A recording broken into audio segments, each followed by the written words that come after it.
We're down with Country Crest and we're looking at something we know nothing about. We're looking at onions.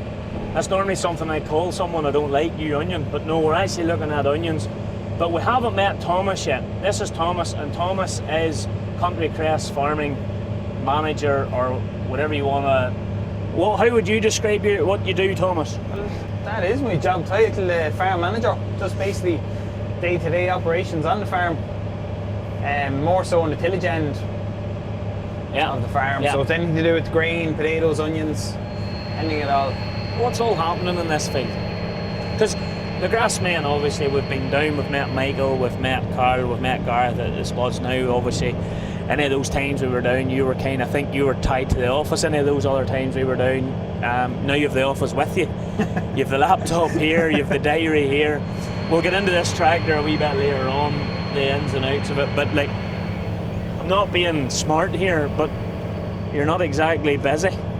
No, not in this. This is at this moment in time. And this is, as I said, we get into the tractor later. It's state of the art, but across the whole board with everything, you see a lot of stuff working, and they're really well stretched out.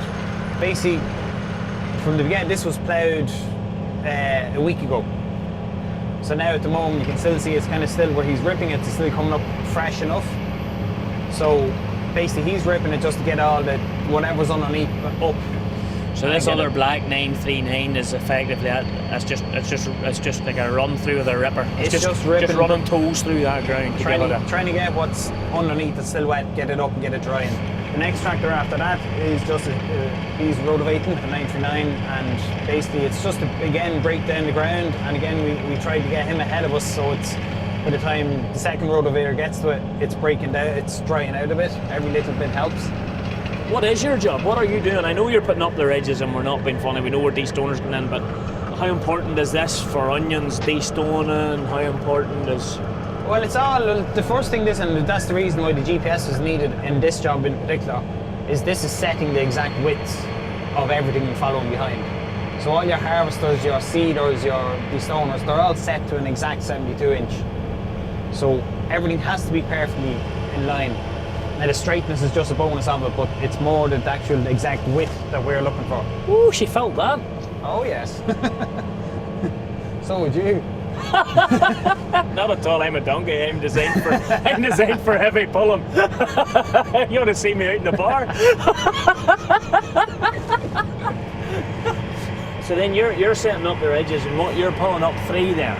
Yeah, basically we are coming through, giving another belt to the rotavator to break it down. And then we're putting up 3 ridges. And the main reason for putting up the ridges is to let it dry a bit, but it's also that the stoner can come pick up exactly what's in the middle, and he can throw the stone then in the alleyway, in the gap that we leave. Okay, this is dummies for arable work question now, but rotavator versus power harrow, it has to be a rotavator, or... The rotavator will get down and it'll get you, and it'll pull it along with it, so it's getting it real fine. If you put a tiller in there, it might look nice on top, but you dig down and you still have big lumps. And if we don't get rid of them big lumps, the de-stoner's just going to throw them out. So rotavating for de-stoning? Rotavating, as a rule of thumb. Yeah. That's, so, we wouldn't come near the fields with a tiller in this job. But the reason for asking is because obviously we know we've been down with Carl in the 315, and he's a lovely big 6 metre one pass system and all on there, but the point is that can't double up. No, and we have another 6 metre tiller as on its own without a sower, but you don't get the depth. Like you can see the depth there beside us where it's as deep as it can go. What depth are we on it, roughly? The rotavator is going down probably about 12 inches. We'd be ploughing at we're looking to plough 13 to 14 inches deep. You can see that we're just scraping the bottom. When you see the harbits coming up, she's just scraping the bottom of the plough. You can see that, all right. So we are using all that clay. That must be a tight pull on the plough for this job. It is, yeah. So it's onions at the minute? Yep. And then how quick are we in the spud crop? We have been at potatoes already. Okay. We put in early potatoes on Tuesday, and we got started this field here at onions yesterday. And hopefully by Monday or Tuesday we will have the 100 plus acres of onions in, and then we'll be straight on to potatoes. It's mainly the same gear except for when you get to after the destoners, rather than having a bed former and a seeder, it's actually, you come in with a planter. Straight in after Straight your in eye, after, you so can do it's- it, yeah. It's the same process right down to the very end. Once you're left, you're putting up the ridges, then in come the 2D stoners. And is that a rule of thumb? Is what we're looking at here roughly what we're looking across the board come to spuds? Do you give the spuds the same treatment? Yes, pretty much. Pretty much. Sometimes in some ground, like if you get into fresh lay ground where you won't actually have to, you might get away with one run of the rotavator. It just depends on the ground. Like the potatoes we planted on Tuesday, we were able to just rotovate it with this one machine. But the likes of this ground, it's being intelligent, stubble and that, it's just not as fresh.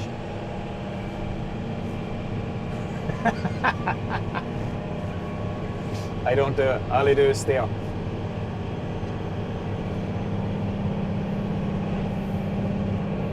And you get paid. You're getting paid to do this. You set up your boundary, Yeah. you tell it you want it to lift at 13, 14 meters, 50 meters, whatever it is, and it'll automatically do it all. You just, once I have the head of the management set, so you just set it up as if you're using the normal, and then once she gets to the line, she'll lift and drop. And if you actually look at the top headland, you'll see it'll be dead straight across.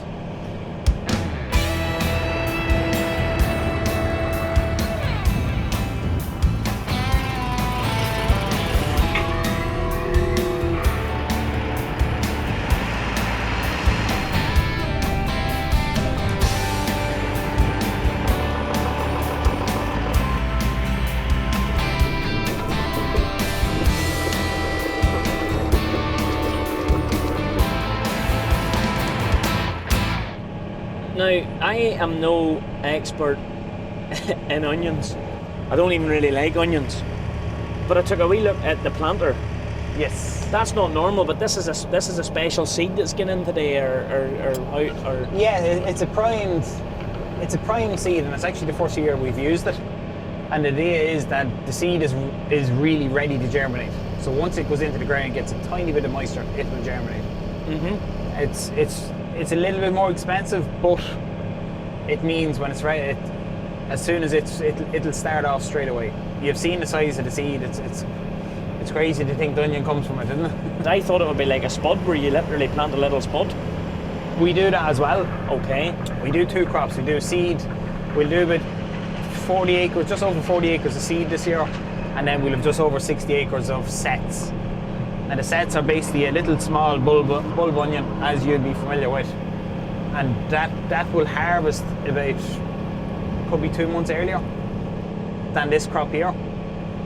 But the reason we have to grow a lot of the seed is that onions, they don't keep as well as potatoes in storage.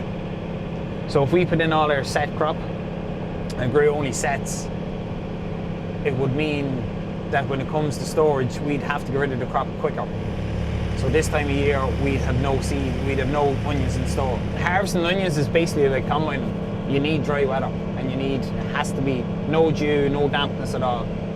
So once you get into October, it takes twice as long to harvest. So as a rule of thumb, does it take 2D stoners to keep up with you in this job? Yeah. That's you're doing the work of 2D stoners. Yeah. So I know there's a big gap between things, but that's intentionally there to let it dry.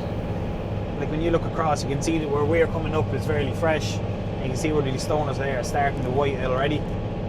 And I see a good tractor in the field today, 6910. That's the best tractor in the fleet. It has to be. Well, there's a 7710 as well. No, that's nice on. Is it? And I see Boss Hog himself is on there today. Yeah, he came out to play for a while. Yeah. No, that's it. I think the truth of the matter is he's starting to enjoy the old Camry, you know. I think so. And then, what is that? That is so in those, like, how would you even describe that? The mongrel. The fence. It's a mongrel. It's a fence. Well, I fence are mongrel. Well, they were used to be. Are they not from a dog? A tool carrier. That is a tool carrier. That is the tool carrier, yeah. 2-wheel drive. It's the only 2-wheel drive tool carrier I ever I seen pictures of them, but the only one I ever seen. And she has got the tank. That's like liquid nitrogen in the front. It's a liquid fertilizer. Yeah, it's an NPK solution.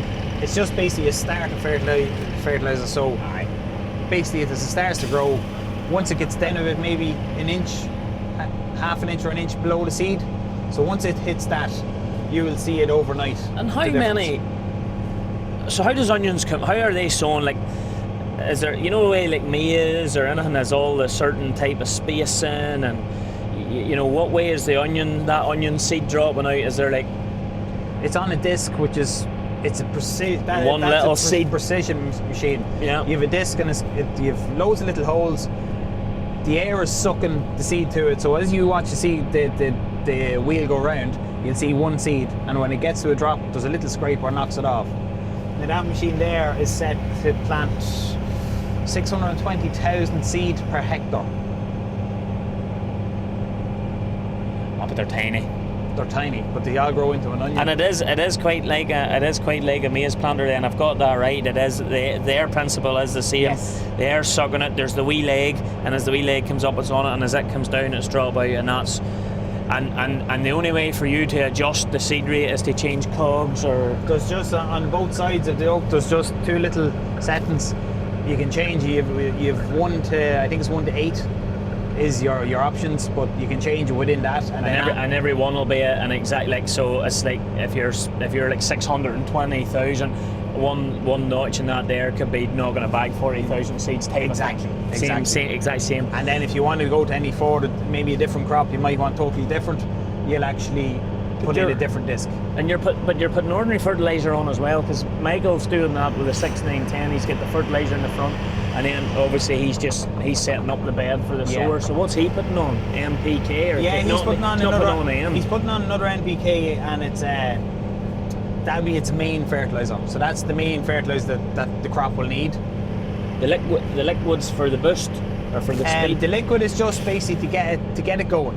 So when you're seeding, like, we don't put the liquid down at the sets. It's only for the seed. So when the seed starts to grow, because it doesn't have a big root system, it only has one little. And it's there. It's liquid. It's there. Liquid's there. It gets straight into it, and then it'll take Whereas off. your ordinary fertilizer needs to. This is what you wanted to see. Watch. Aye.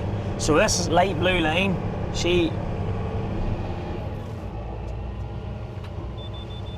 You're telling me John Deere can't do that? John Deere can.